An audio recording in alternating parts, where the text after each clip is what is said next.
Hello, and welcome to the Smart Injury Doctors Podcast, the injury market's top program for doctors, lawyers, and insurers who want to gain greater insight on how to improve patient recovery results and deliver better services in the U.S. injury market. Please welcome your host, Dr. Jeffrey Allen Kronk.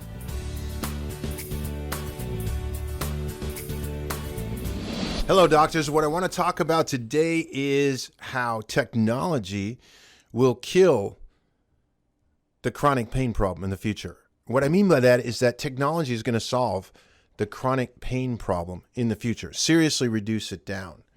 Now, that for me, as a smart injury doctor and a smart injury trainer, that's going to be very, very easy for me or for you to understand, because one of the things that we do is we solve the problem of the fact that one of the biggest problems with chronic pain is that the diagnosis is not correct and the provider's treating something that maybe they shouldn't be, or they're treating something that gets missed, which is probably one of the most common causes of chronic pain.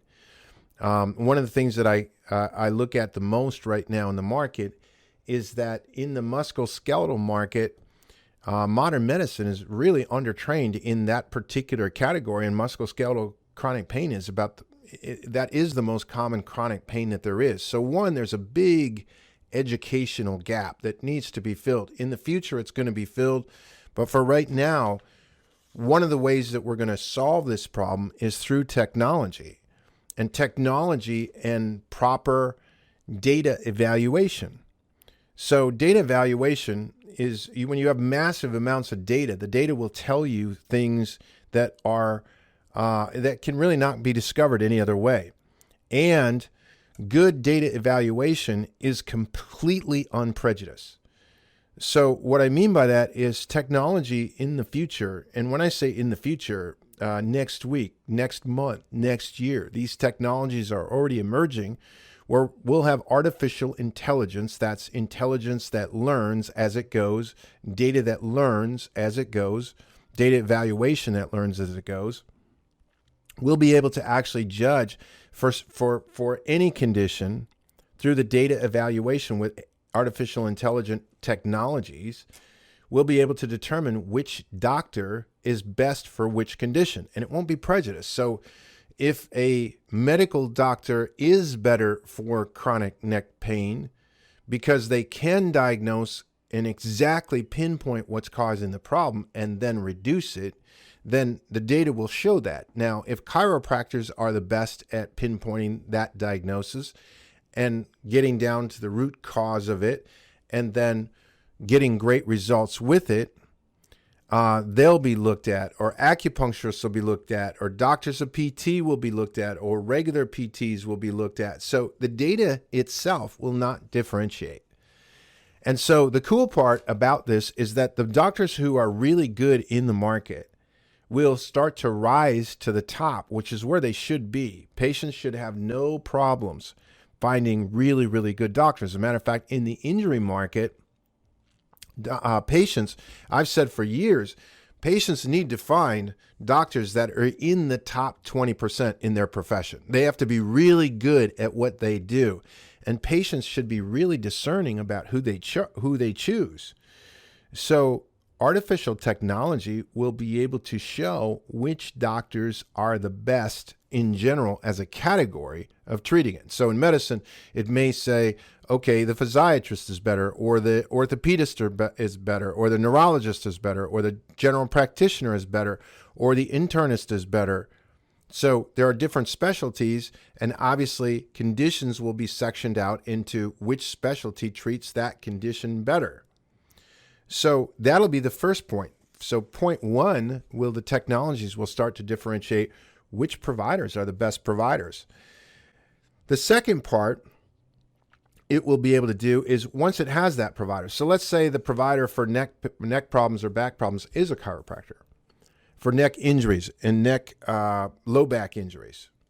And now let's say, okay, the artificial intelligence will now be able to go, okay, for auto injuries, right? And there's no difference between an auto injury and a sports injury. The injuries are the same. It's just that it happened with the mechanism of an auto condition, or it happened with the mechanism of a sport related impact.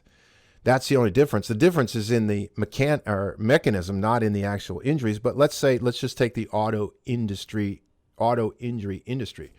It'll now be able to use this AI technology to say, all right, these provider types are the best.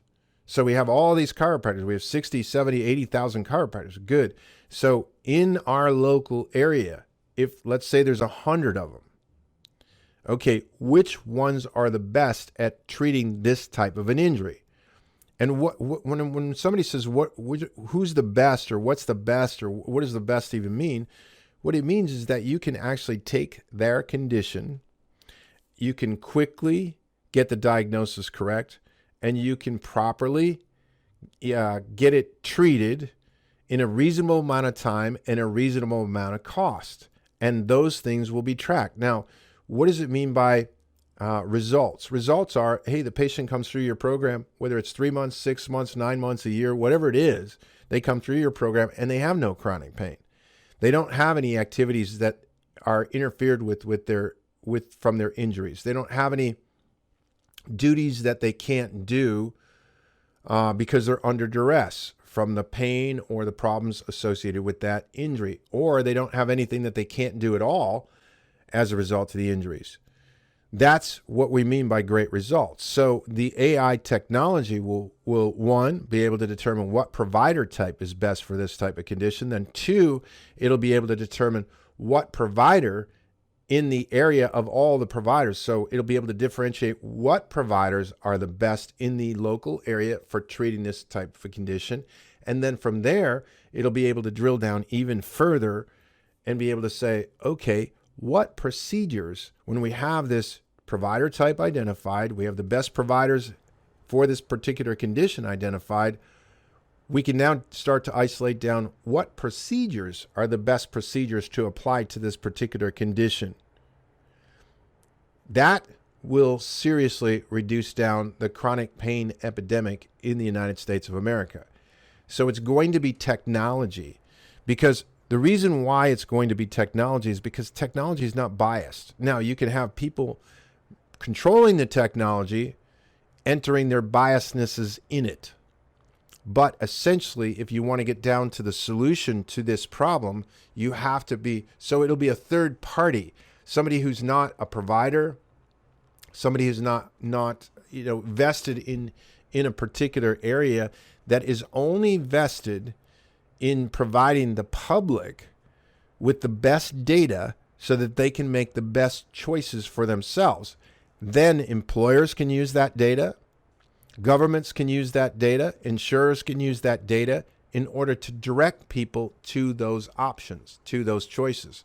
So it'll be a third party, it'll be an unbiased, independent third party that does this type of technology. But this type of technology is the technology that will drive better results in the injury market. So I have said for a long time, as an injury educator and teacher and somebody who's been promoting and working with doctors to get better results, look, I think the results in the United States of America for injury work in general, especially when it comes to spine, neck, and back injuries, which are the number 1 and number 4 cause of chronic pain, I think the results in the market speak for themselves as to how good the doctors are doing with these conditions, which is absolutely terrible. I mean, I don't think it can get much worse than what it is. I think the only place we have to go is up. Low back and neck conditions should not be the number 1 and number 4 most common cause of chronic pain and disability today. The biggest problem that we have in the market, and the biggest cause of that, is we don't have doctors that know what these injuries look like. They don't know how to accurately diagnose and understand how to identify and determine the severity and location of these types of injuries. As we increase that, we will see a reduction in chronic pain. For doctors out there that can do this, doctors, you should be expanding like mad into the market. Expanding like mad into the market, because the market is definitely there for you. It needs you. It needs a total retrofit and a better breed of doctor. Now, for spine, back, neck injuries, We call that doctor a smart injury doctor. That's part of the program that I developed called the Smart Injury Doctors Training Program and Training Package for doctors to be able to go out and, one, understand exactly what they need to be able to do, understand how to train their staff so that they can develop a service team behind them to deliver better results, and then how to market what they're doing that makes them unique in the market so that they are loaded and busy. Because smart injury doctors should be some of the busiest doctors in the market today, bar none. So doctors, AI will assist with this problem. The biggest thing that individual providers need to do is they need to continuously educate themselves and focus on better results, better results, better results. The better results and the more consistently you can provide better results in the market, the more valuable you're going to be to that market, which means the higher that you're going to get paid, the easier and less stressful it's going to be to develop your practices. Doctors, as always on these podcasts, what I do is I take a topic, make it kind of short, sweet, and to the point. And if you have any comments, please put them below. If you want something, if you have a topic that you want me to talk about, please put it below. For now, I thank you very much for your attention in this short podcast, and I look forward to seeing you on the next podcast. Thank you. You've been listening to the Smart Injury Doctors Podcast, the #1 audio production show for professionals in the U.S. injury market that want to deliver better injury services to the patients, clients, or insureds they serve. If you like what you heard today, please leave us a review and don't forget to join us on our next program.